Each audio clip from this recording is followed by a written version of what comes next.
Okay, so our last two on the video, this would be number 17. The last two are going to be trinomials that you have to turn to binomials, then you solve. So remember what we did earlier on those is you're going to make that little T-chart, and then whatever, this one doesn't have a leading coefficient, so this one's a little bit easier one. So whatever this number is, which is the constant, you're trying to find what numbers multiply to that number, but then add to my middle term. So think of numbers that equal 28. 7 times 4. Well, 7 times 4 is two numbers that if I added them, they could equal 11, but you got to get it to equal negative 11. But how can they be positive 28 but negative 11? Well, couldn't I give them both a negative? If I give them both a negative, then if I do negative 7 plus negative 4, that equals negative 11. So there's my two numbers. So remember, you make your two binomials using the two numbers. So negative 7, so minus 7, minus 4. And then these are set equal to 0. Remember, you're solving these. So now, once we've got them in binomials, they're set equal to 0. Now we can individually set them to equal to 0, break them apart, and now you solve. So you add 7, add 4. So your two x-intercepts for this quadratic are 4 and 7. Remember that if you were to graph that quadratic, that is where the quadratic would cross the x-axis, 4 and 7. All right, last one, number 18.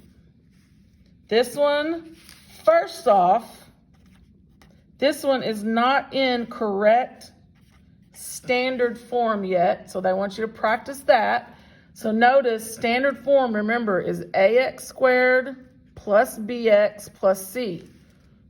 We want it to look like that. So right now we have our bx, or our b term, over here. It needs to come over. So it's going to come over and become a negative. So minus 2v minus 5. And now that nothing is left, then you have your 0. And now you're ready to go. So now remember, this is the one that takes a little bit. First thing you do is take your leading coefficient and your constant. So 3 and negative 5. Put those together by multiplying. So remember, you're trying to find what two numbers multiply to equal negative 15, but add to this middle term. So you got to think your numbers. 15, 5 and 3. Well, if you think of 5 and 3, they're only 2 apart, so that'll probably work. But what needs to be a negative so that it'll equal negative 2 over here? Well, what if I give 5 a negative? And then negative 5 plus 3.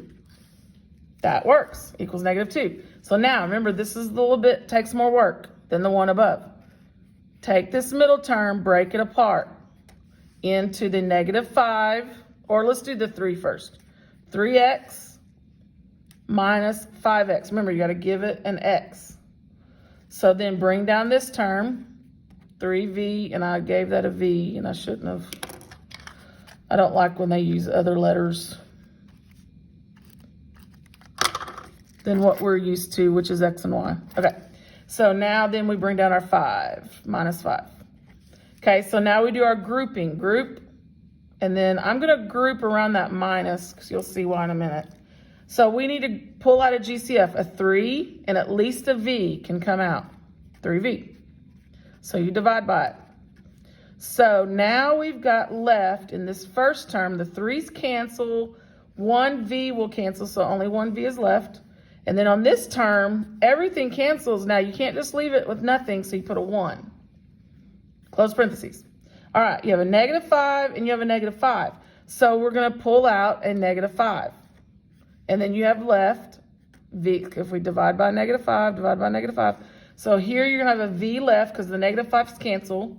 Then negative 5 divided by negative 5 is positive 1.